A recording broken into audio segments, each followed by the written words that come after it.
who you are is critically important to really determine how do you talk to yourself, right? What are you hearing from yourself? In terms of how do you think about life? How should you look at that particular situation? What should you do in this situation? That's all about who you are. And man, if you don't control that, then the self-talk that's going on, and if you don't develop it, not control it, if you don't develop it into a who that you want to be, then your self-talk can be destructive. Welcome to the On the Path podcast, a conversation on navigating life. Join Chris Coker and Colin Chris as they have honest conversations with fellow travelers on the path. In each episode, they explore the physical, mental, and spiritual health aspects of the whole self, striving for personal accountability and a strong community. Gain insights, learn from our mistakes, and hear from guests who have mastered these areas. Step on the path, embracing every challenge and success along the way. See you on the path.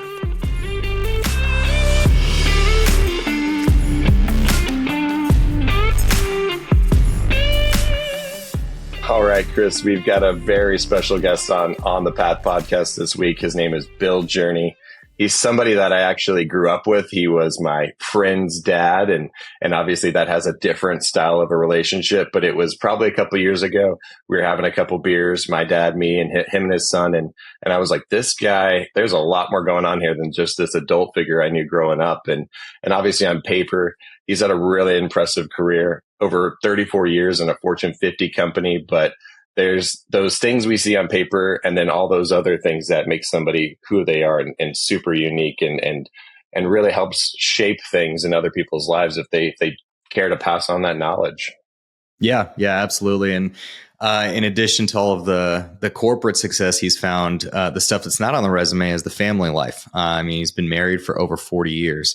He's got 3 kids. He's got 7 grandkids. He's an incredible individual who is just very good at everything that he pursues. And I think it's because of how intentional he is, which we'll dive into more in the episode. But really fantastic individual on top of his corporate career as he's starting to move into this phase 3, if you will, as he's slowing down in the corporate sector. He's moved into life as an author and as a speaker, as a coach, as a mentor for not just for you and I, but for several people. So he's got a book out now called My Intentional Journey, which is quite a good book. If you haven't had the chance to go check it out, I highly encourage everybody to do so.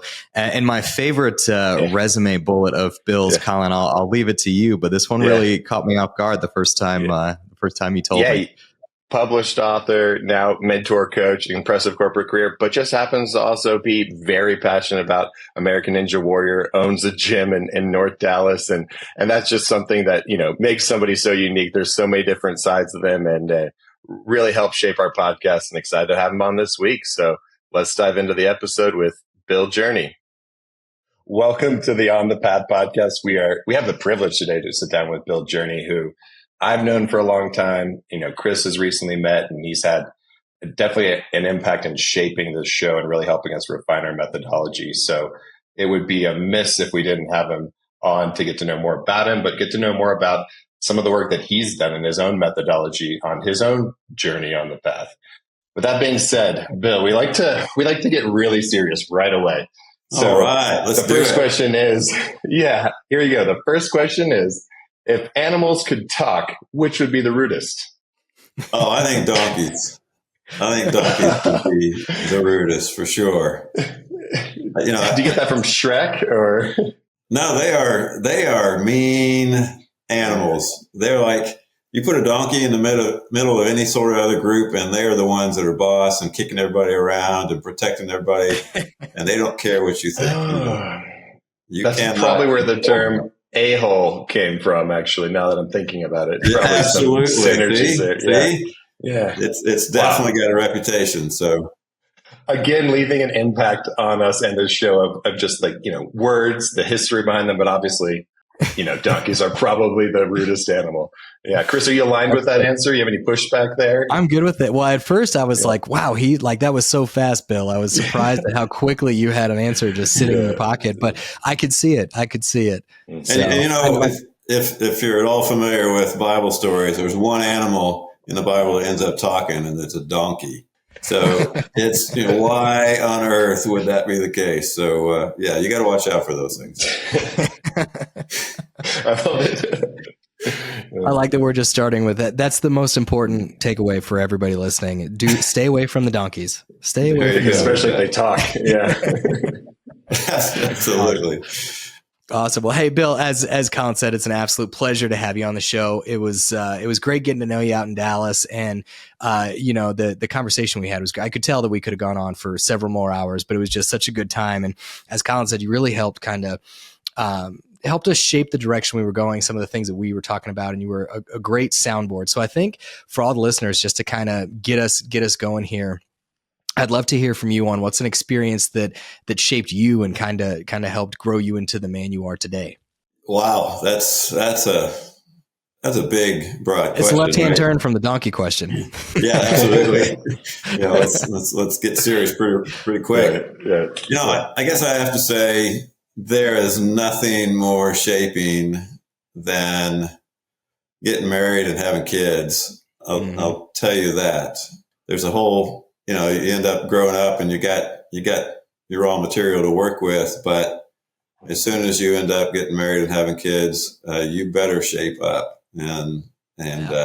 So that for me, I guess that's the easy question, right? The big takeaway. But there's another thing that I refer back to all the time, which I think is more in line with, the work that I do now with intentional journey and that kind of stuff. And that was, when I was early on in my career, when you get right out of school and you're early in the job, you kind of, trying to figure it out, and you're not sure your place in the world and your place with all these other senior people, and everybody seems to have their act together, and where do I fit? Yeah.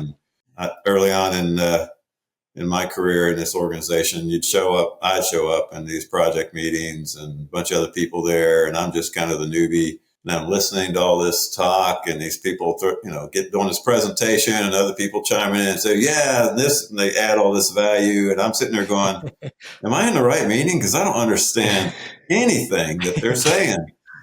And it's like I came out of one meeting, and I finally turned to the person I was walking out with, who had made a lot of comments, chiming in, and I said, "You know what? I got to tell you, I don't know what you're talking about in there." And he goes, "Yeah, me neither." I mean, it was like what I realized was, even though everything sounds like it's all put together, I decided from that point forward, when I go to any meeting, any sort of discussion, whether it's mine or not, I'm going to have a point of view as to what success would look like for that particular endeavor. And I'll sit around and I'll wait and see if it's going anywhere or if people are frustrated. And then if it's not, then I'm going to have the confidence to jump in and bring some intent to it. Right. And I practiced that, and it was a life changer in terms of how I thought about myself and how to participate in this world. It ended up changing, how I thought about lots of things in life and how I approached lots of things in life. I don't know if that is a fair answer to your question, but it was a trivial day, a trivial meeting, but it impacted me, and it changed how I showed up to everything after that, quite honestly. And I know I want to dive a little deeper on the family aspect, but with that, we talk a lot about on this podcast, on just different things we're incorporating into our lives that, will help us, but also help us show up for others on the path. But when you had that realization, was it like a weight lifted, or was it, just clarity for yourself and in the workspace? I feel like that for me would be a relief. Like, this is the way I'm going to approach things now, and it's worked out. Yeah, it was both, because seriously, I was like, I'm not even sure how to engage in this situation because I don't understand how you're thinking about this, right? Yeah. And then when you realize that, everyone else is also kind of walking around in a fog, that was a weight lifted that, hey, I'm not crazy. And then it was definitely a motivating factor for me to show up differently going forward and have a little confidence, say, I think I can step in and add some value. And then, you take a risk, and if it pays off, you keep trying it, and, you build your confidence. And, as a young man at the time, it was not an easy thing to do, to really step in and think, okay, I think I can add some value in this situation. But it definitely started a journey or a progression in terms of how I approach things. Yeah. And to have the humility to ask the question in the first place, right? Like I feel like I've been in several meetings where, it's obvious that there's a lot of people who maybe don't know what's going on, but they don't necessarily have the intestinal fortitude to say, hey, wait a second, let's slow down for a second. I've missed this, I missed that, or what, to your point, what's the intent of the direction that we're trying to go. So I think it's twofold too. Obviously there's a lot of learnings for you along the way, but even in that moment you had this blend of humility and courage to speak up and say, hey, I don't know what's going on. And based on the way you told the story, Bill, it sounds like you kind of gave that other individual permission to say, oh, you know what? I don't either. Which I want to make sure I called that out because I think that's an important component of it as well. Yeah. Well, and two things. One is it was surprising to me how many people who talk like they are all involved and they know what's going on and all these phrases, and then you find out they're just making it up. Just to sound good, right? But anyway, so really my habit was from that day forward, that walking time I had from my cubicle or my office to the meeting room, I would think, what is the definition of success of this meeting, even if I was just a participant? Yeah. And honestly, in today's fast moving world, if you give it those 10 to 30 seconds of time, you'll show up way ahead of everyone else that's in that room. It doesn't take a lot. It just takes thinking a little bit to be in front of the rest of the group. So, Chris, I think we've already got something for our debrief podcast after this, or a few things. But you mentioned too at the beginning of that question, about family, and one thing that Chris and I have really enjoyed is your book. Chris, if you could hold it up, we'll make sure we can thanks, Skippy. get it in there. Yeah, but my intentional journey. But at the beginning of the book, you had forwards from a few of your kids, and I would love to know a little bit more, diving into the family part. Like, what role has family played in your journey? We know that was a very experience that shaped you, but then how did you continue to grow? And obviously, they like you enough that they wrote for your book. They wrote some forwards. So that's a good thing too. Yeah, I guess, I think as I alluded to just a little bit ago, I think responsibility and leadership are what turn you into the person that you're going to be. And without that pressure, without that responsibility, you can goof off from here to eternity. Right. So yeah, it's marriage certainly starts that, but hey, you guys are having fun together and all that good stuff. And then when you have kids, it's like, man, I got to get in front of this. Just like I said, around walking to a meeting or whatever, you can't just show up without a plan. You are by default needing to be in a place of leadership with those little kids, right? They need it. And so it by default forces you to develop a plan, have a plan, to be able to survive that situation. So that was the very beginning. Honestly, this whole intentional journey book started with some scraps of paper that I got out early on when I had a few kids, little ones at the time, and said, I have got to sit down and get this life structured and figured out so that I feel good about where I'm going. And the process of doing that really began this entire framework of life and how I think about it. And it all came from having little ones that I was responsible to lead and take care of and grow up to be responsible people and all that kind of good stuff. So my wife and I really, and again, it just like my comment about the meeting, it's not like you got to spend hours every day thinking about it. It's a few pointed conversations with each other to say, here's what our plan is and how are we going to go after it? And that'll go a long way. Yeah. So, and the family just keeps giving. I mean, nothing like kiddos to keep challenge you and helping you frame up and define your life and what's important to you and all that kind of good stuff. And you just carry that into every other part of life. So, yeah. No, absolutely. And I, the forward, by the way, Bill, it's a fantastic book. Everybody listening, if you get a chance, go check it out. It's really quite good. My Intentional Journey by Bill Journey. That title just came so easily for you, Bill. Yeah, where did that come from? The inspiration. Yeah. But the forward, obviously, your kids your family having a big part of your life is clear to see. I loved that your kids were in the forward. I thought that was cool. And one of the other parts of the book that I liked a lot, and you alluded to this a little bit ago, but you really pared down into a framework, right? And I think it's a framework that everybody can leverage. I think the buckets that you were hitting on in the book, and the question for you, I'd love for you to unpack this a little more for all of our viewers and our listeners, this framework that you talk about in your book, because that part just really stood out to me, because I'm thinking, okay, Bill and I have led two very different lives. We're two very different people. But as I was looking at your framework, I thought to myself, every bit of this is applicable to my life. And I was able to kind of sit down and think about, how do I fill each of those buckets, and how do I, looking at the framework, the way that you had designed it, how can I kind of put these notes down? And honestly, I think it is a great way to kind of start building out that plan and start thinking more intentionally about, the direction that we want to take our lives. So I'd love it if you gave everybody a little bit of a, backstory on this framework and what it is that you've got in the book. I tell everyone there's a lot of frameworks for life out there. There's a lot of great books out there that talk about how to organize your life and how to figure out what you want and do goals and all that type of thing to make sure you get from here to there. But I do think when I was putting together my framework, when I wrote it in those scraps of paper years ago, it was just a little bit different from what I see out there generally in the marketplace. And it has all of the normal things that people would have in terms of what are all the roles that you have in life. You want to think about those. You want to be responsible for them, whether it's being a husband and a father or a friend or a worker or all those things.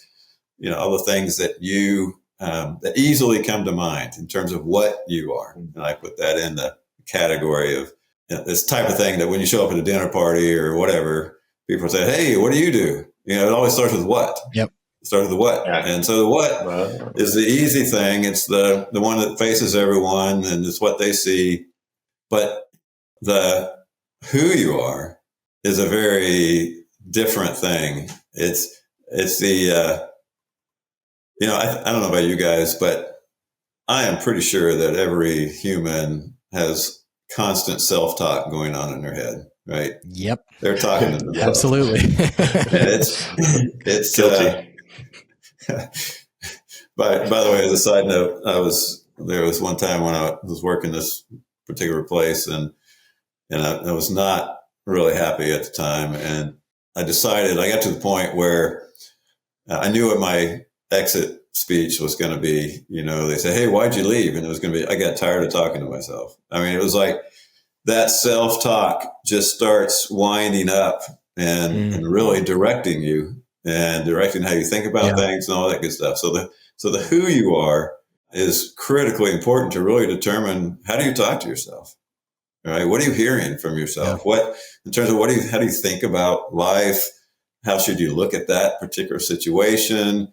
What should you do in this situation? That's all about who you are. And man, if you don't control that, then the self-talk that's going on, and if you don't develop it, not control it, if you don't develop it into a who that you want to be, then your self-talk can be destructive, right? And so really turn it into someone that is that you want to be. And then the other category of things is the why, and the why of life, what drives you. The why is about everything, and that really becomes your filter of how to look at what you engage in. I always told people, when I was a manager in a particular organization, there's so many things that come your way, right? There's so many priorities, and they say, this is due, this is due, this is due tomorrow, this is due, and they're like, people are just going crazy trying to keep up. And I always tell folks, hey, there's two skills you need to have.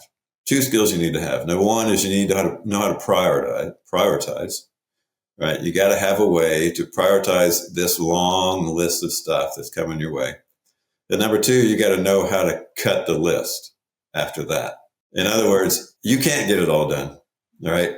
But if you don't know how to prioritize right, but you're great at cutting, then you'd be cutting the wrong stuff, right? If you're great at prioritizing, but you can't cut, then you're still trying to do everything and you won't survive. And so the why of someone's life is really gives you a chance to prioritize what's coming at you, because, Lord knows there's more coming at you than you can deal with. And so you got to prioritize it first. And then equally, you got to then cut it and say, that's really not what I'm about. I'm going to cut the line right here. This is, I feel like I prioritize it to what's important to me, and I'm going to drop all those things that are not a part of my why and what I'm here for and what I want to pursue in my life. So that's the framework. It sort of intends to help identify all of those what's, all those roles, but also help you really keep working on intentionally who you want to be and why you're here and what you want to be involved in as a result, right? Yeah. It's such a great framework because on this podcast, a conversation on navigating life, we're very clear that we are not telling people what, their purpose is or what are they living intentionally for, because that's such a personalized thing. But I think that's where your book and your framework actually, helped me. You took a couple hours one day and I kind of, our conversations tend to go a few places, a few all over the place. That's for sure. But not because of you. We think we know who's guilty there. But it really helped me see, because I was seeing so many improvements in my life, but I couldn't understand how they were all, tied together. And it really helped me understand how the work I was doing on myself personally was actually having this, impact across all the other areas of my life. And I think that really helped, with Chris and I too. We see those needs to it's not just going to school, or it's not just trying to get those projects done at work, but it's really just that holistic view of yourself and why you're doing it too, which is personalized. But I think that's where your framework was such a unique way to put it all into perspective. I have to think, with that too, that did this come overnight, or were you able to put this framework together? Was it a couple of weeks, or was it just when you started putting it together on the scrap of paper, then you just started seeing how everything fit together? I'm just kind of curious on that process and how you came to the framework that you have today. Yeah. Well, again, years and years ago, when I got out those scraps of paper, it really started with me writing down what are my values? What's important to me? What kind of person do I want to be? Mm. And then it became, all right, so what are my roles? What are my responsibilities? And so the intent was to make sure that as I was defining definition of success and some objectives and my roles, that I didn't lose sight of what kind of person I want to be, right? And who I am trying to bring, the me that I'm trying to bring to all of those things. Because, I think we might all know people who, they show up one way to one of their roles, and then they show up a different way to a different one of their roles. Yep. And they're just trying to be what they're supposed to be in that role. In that moment. As opposed to they're a consistent person, and you will get the same person, the same who shows up regardless of the role, right? And so, I jotted down some of those notes, right? It was about 4 or 5 or 6 pages back then. And then when I dug it back out to really put together this framework more formally, I had forgotten all about the fact that I jotted those down years ago. And I'm like, man, what is it? What is it? And then it hit me. Wait, I think I made some notes on this. And I went back, and it was like the exact thing that I was looking for. And it was uncanny that the 24-year-old me or 26-year-old me or whatever it was had jotted down these things quickly just to get out in front of being a dad. And it still applies, right? And it's something that really turned into this framework and my specific framework. And so I think what's different about my framework is the who, focusing on who you are, because that's a hard thing.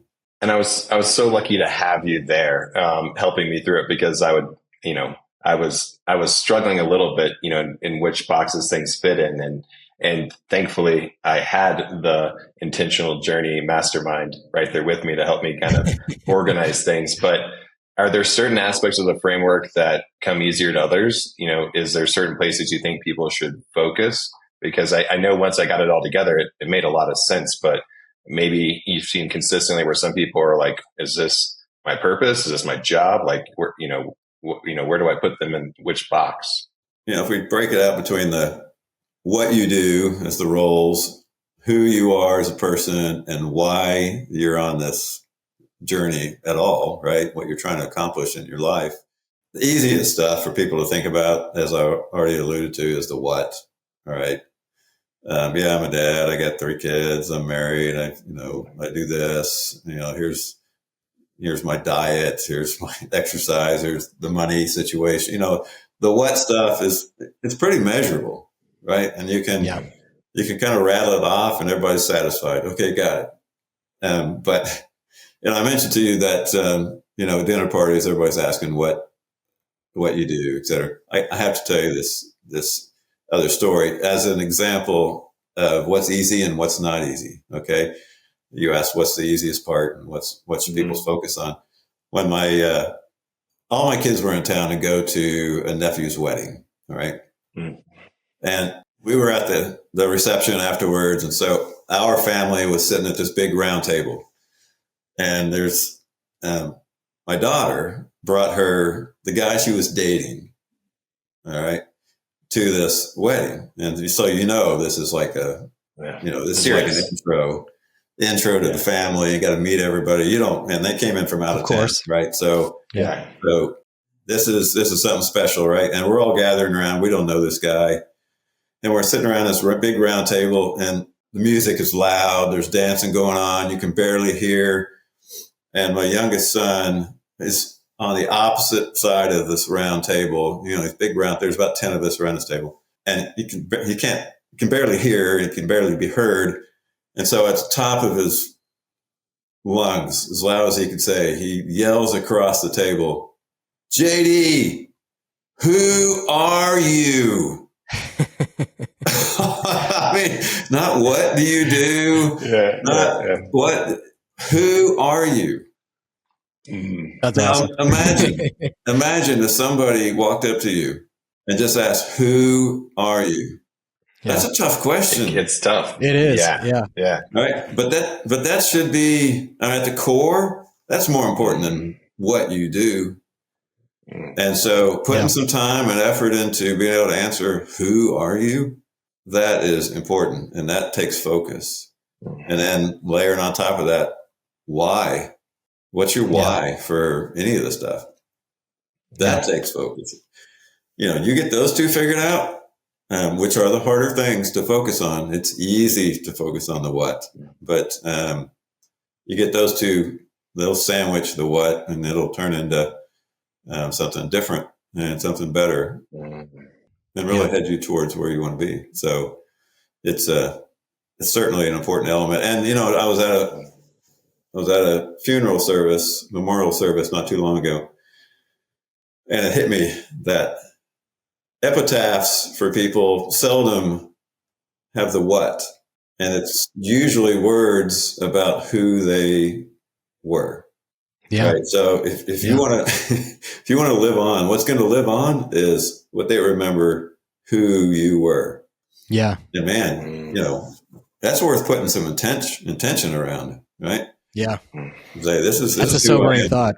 That's a sobering thought. I hadn't thought of that. Yeah. Yeah. Yeah. It takes a lifetime to figure that out, I think. Yeah.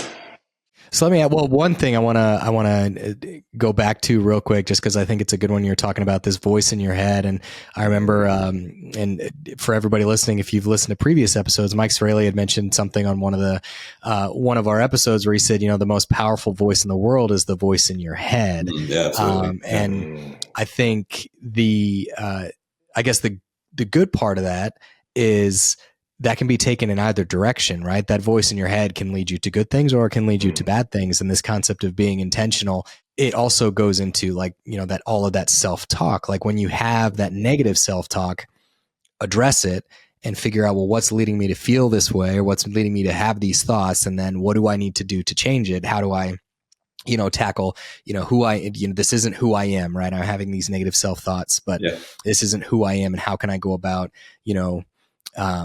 reshaping it into the version that I am, right? And so I think that's an important takeaway. And one of the other questions I had for you, Bill, because I love the concept of being intentional. I love, I like to think I make deliberate choices in my own life. But I'm realistic, right? And I think we all have these moments in our life where we aren't intentional, right? Whether it's by accident or on purpose. And I think it's because we all might have these moments in our lives that kind of trigger that, that lack of intention. So I'm curious for you in your experience, whether it's yours personally or people that you've spoken to, that you've, taught the framework to, and that you coach and things of that nature. What are some of those derailers that pull people away from living an intentional life? Like what are those things that you see kind of pull people away from, living deliberately and intentionally and moving the direction that they want to go? Yeah, absolutely. And, I'll first say that, man, whenever you set a path or an intent, boy, if you're going to judge yourself on 100% compliance, then you're going to be disappointed, right? And lifetime is usually pretty long, so evaluate it over the longer duration, right? So I love the path concept. I mean, I have this image in my mind of a path. I've always thought of my intentional journey being, hiking along the top of a mountain. The top of a mountain, right? And the whole ridge, and you're walking along, and there are some distractions, right? There's some things you want. Oh, let's go see that. It looks like a nice, fun overlook down there. Let me go check that out. Or let's go. There's something shiny over there, and shiny objects show up in all sorts of scenarios, right? It can be failure. Failure can throw you off the path, and you can lose confidence, and you can say, "What am I doing? Shouldn't be doing this. I can't do it," etc. So failure can be something that takes you off the path. Success can be something that takes you off the path. You might say, "Hey, this is someone I want to be," and all of a sudden you find yourself thrust into all this success, and you get a little caught up in yourself, and you start to lose track of what you wanted to be, and your pathway gets a little bit off. Our own selfishness, our own nature in general. We all, there's, a lot of people, when I talk about being intentional, a lot of people say, "Man, I just want some me time, right? I just want downtime, right? Yeah. I don't want to always be," and that's understandable, right? But that can get out of control. That distraction of just relaxing and following some other easy route can be a distraction. I read and so when you get off the trail, number one, you got to know it. I mean, how are you going to know you're off the trail unless you've got a definition of a path that you're trying to stay on? And so you got to be checking in with yourself and say, I'm off the path. I've got to get back on the path. So first you have to recognize it. But I read this book. I don't know where I ran across this book. It was like the psyche or the mindset of a lost person. I mean, it was a whole thing around when people are out hiking or whatever and they get lost. Yeah. What do? I mean, they all seem to think, and the whole story was, people think, "Oh, I think it's just a little bit further. I think it's just right around the corner. I'm almost there. I got to be almost there. Well, maybe it's a little bit to the left," and they just keep going, and they get more and more lost. And so, the whole action item or the whole recommendation was, as soon as you think you're lost, turn around and go back the way you came. Don't keep thinking I can find my way through this. And I've got stories of that with little ones kind of getting off the trail, hiking in the middle of the mountain somewhere. And you can lose your life getting off the trail, right? Yeah, that's right. And so, and that distraction can come from lots of different things. Busyness, which again comes when you don't have a good filter of, I'm not going to do all this stuff because that's not why I'm here, or that's not what I'm about, or who I am, or whatever. So having some guardrails are important to keep you on the path and on the trail. Yeah. But then being able to catch yourself and say, I know I'm off. And then when you know that, how do you get back on? And boy, you don't keep moving forward thinking you can figure it out. You go back. You go back to where you got off the path and then keep going. So I like that a lot. Yeah, go back to, to what's familiar just for a second, right? Go back to what's familiar, get your grounding, get your bearing, and then move forward versus just floundering and wasting so much time trying to figure. I'm thinking back to my Army days doing land nav. I wish I had this piece of advice then. Like, because that was me. I'd be like, the point's supposed to be right here. Where's the point? But without going, to some sort of like known spot, right? It's very, very hard to know where you're at. So I think that's a very good analogy. I like that one a lot. Yeah. I couldn't believe there was a whole book written on the mindset of lost people. Oh my God. That was really fascinating. Yeah. I hope they got most of those stories from people that they found. Otherwise, I don't know how they would have got a lot of the psychology.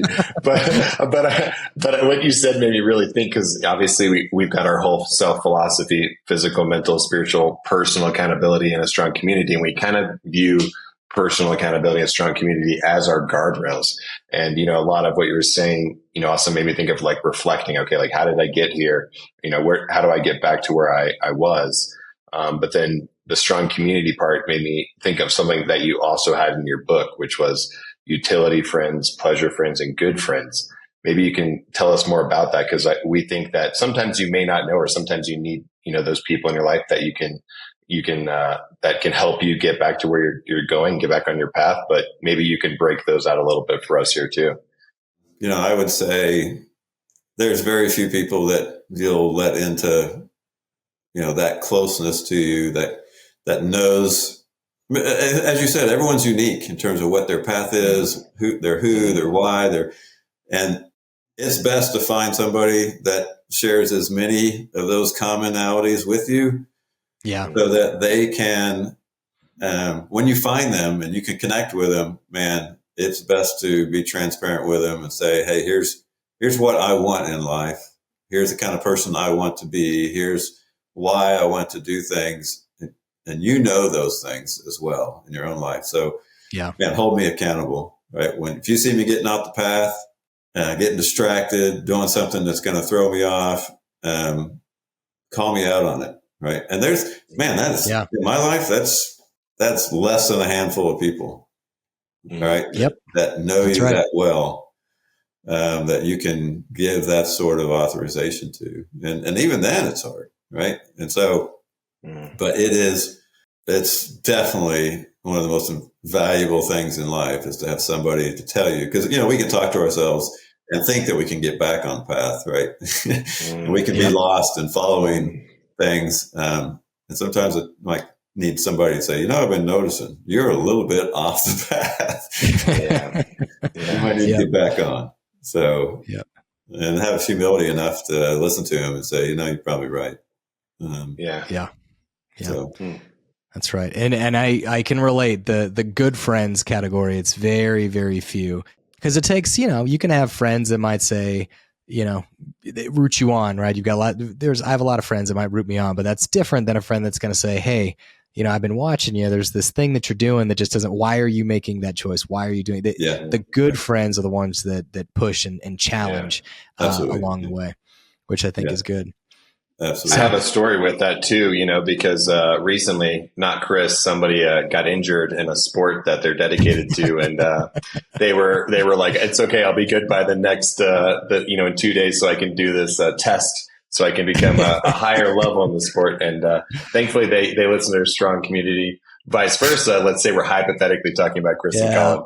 Maybe Colin was going through some things, and then Chris had some good advice, heard him out. But no, I think, I think it's so easy to just also, think it all or think you can do it yourself. But there's people out there that have already been through similar experiences. It's not the same, but similar. And they might have that. I've totally had conversations with you, Bill, and you, Chris, where I like put myself out there and you say something. I was like, oh, well, that's actually the solution. Why was I having so much trouble figuring this out myself, but I haven't experienced it yet? And that's where that strong community is just so important. Yeah, absolutely. irreplaceable for sure. So let me ask you, Bill. We're gonna start wrapping up, but I'd be remiss if I didn't bring this up, right? Because we're talking to, Mr. Intentional himself, and along the way, over the years, you've had just a lot of success in the corporate sector. You've had, obviously success in coaching and as an author, and then there's this bullet on your resume as a Ninja Warrior gym owner as well. And I would just love to hear your thoughts on how did you take that turn? Like what led you to making that change at this point? I love it, by the way. I love a fellow, fitness enthusiast is a kindred spirit always. So, but I'd love to hear how'd you get there? How'd you get from, the kind of the career trajectory you had to now you're at a point in your life where you said, you know what I want to do? I want to run a Ninja Warrior gym. Oh, wow. That is a fun story. When I worked through my own framework and my own goals and objectives and all that kind of good stuff on the physical front, I put some things down that I thought would be good high level indicators as to whether I am in the kind of physical fitness I'd like to be in, right? You can do how many of these things can I do? Can I, squat this much or whatever? But that's not what I did. I was like, for whatever really strange reason, probably because I'd been watching the show for a long time, I wrote down, I want to be in good enough physical fitness to be able to even submit a video to American Ninja Warrior. Not to get on American Ninja Warrior, but to even just feel like you could submit a video. Do something to submit a video. I was already old, right? And so, but that was kind of my definition, right? And so it went from that to me showing up to some ninja gyms to then hearing that, they're going to franchise and they're looking for people that might want to own ninja gyms to get this, within a few months, or I don't remember the total time frame, but I'm sitting across the table from the guy that was the very first true American Ninja Warrior who worked for this company, the very first one to get onto the top of and he's sitting across the table from me and he says, you want me to help you with your video?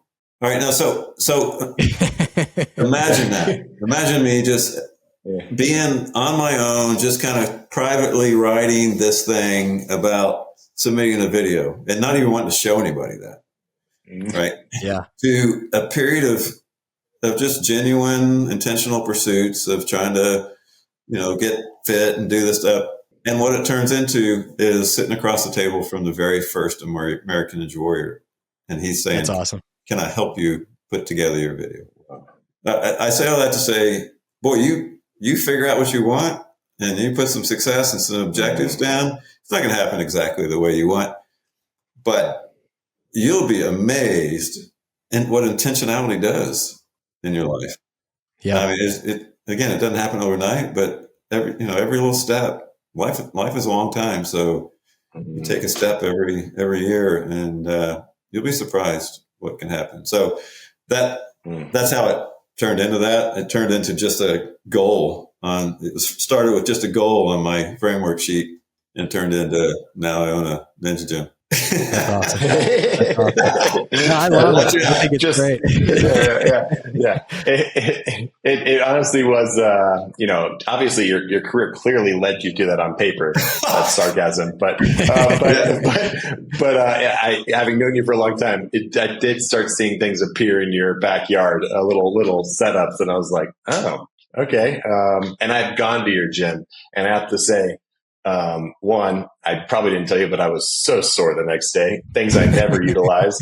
But then two, having, been a base jumper, still skydiving, there were some weird things that were like only a few feet off the ground that truly I was like, I'm scared, but I can't let him know. But this is a weird maneuver that I've never done in my life. So it's awesome to see.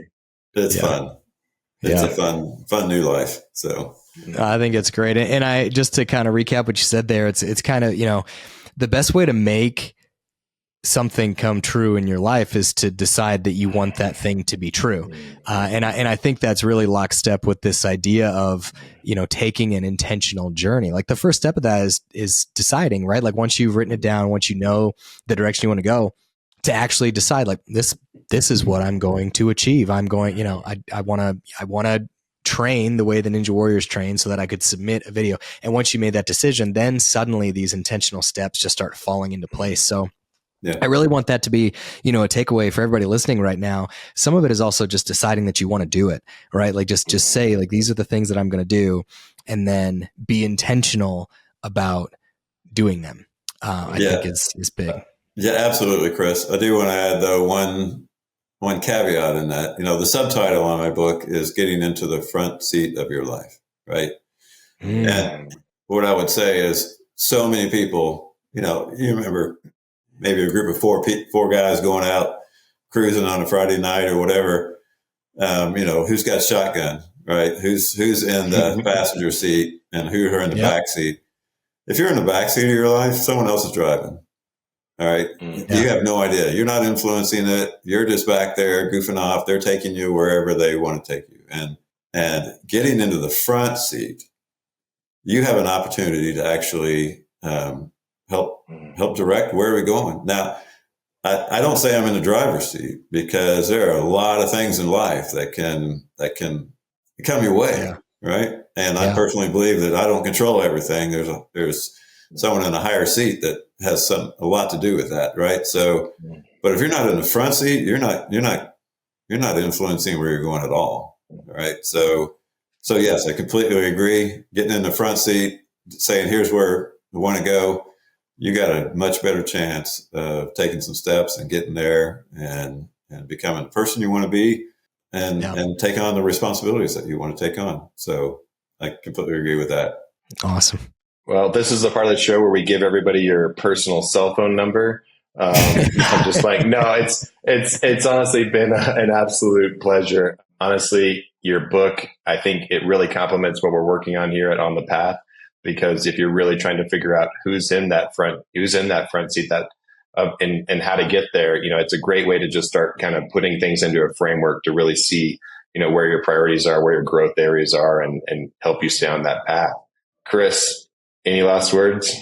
Yeah, before we wrap up, Bill, just what's if folks want to, they want to pick up your book, or they want to learn more about you, or what's places you might want to send our listeners and our viewers to go and learn more about the intentional journey? Yeah, absolutely. I wrote the book really to be a part of a seminar and one-on-one coaching and that kind of thing. And you can find all my services on myintentionaljourney.com. And that's the best place to really kind of check it out, see what's available, and then reach out to me with any of your interests. One of my goals this year is to get the book out there on Amazon or whatever. But I really did it to do it as a part of an interactive process, right, with seminars and coaching and whatnot.